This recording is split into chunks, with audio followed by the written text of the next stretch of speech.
2011 is here, and it promises to be a good year for the IPO market. After two bad years in 2008 and 2009, 2010 turned out to be one of the bigger years in terms of the quantum of funds mopped up, which was to the tune of 70,000 crores.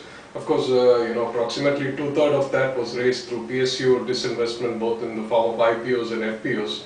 Interestingly, towards the end of the year, the government seemed to be getting its act right, and the success of the IPOs of Coal India and MOIL were heartwarming.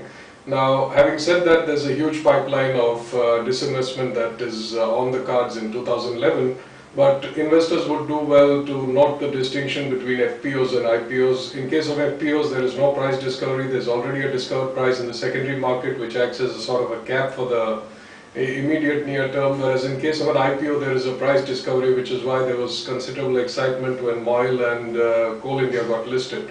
Having said that, I think retail investors would do well to participate in these PSU offerings, because frankly at some point in time when these companies get privatized, I think the valuation leap that can happen is huge, but you need to be a long-term investor to be participating in these PSU issues. Another theme that could emerge in 2011 hopefully could be that of private sector insurance companies.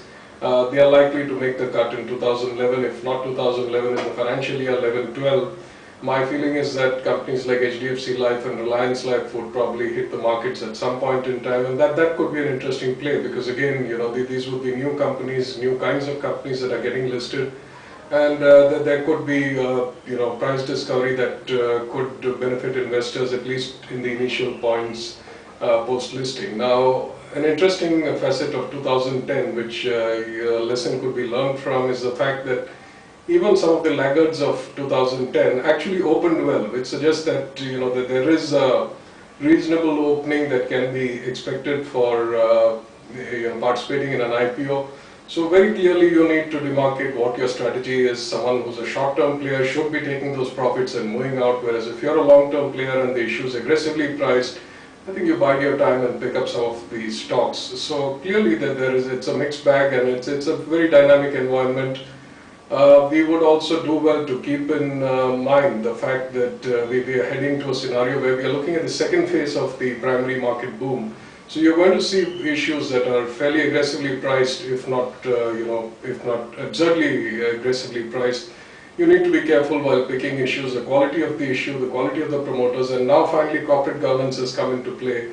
I think these are all parameters that you need to keep a lookout for in 2011. Finally, I would like to wish every viewer of the IPOguru.com videos, as well as those who watch our website, a very prosperous 2011. Wish you prudent and practical investing. That's the key to wealth in the primary market.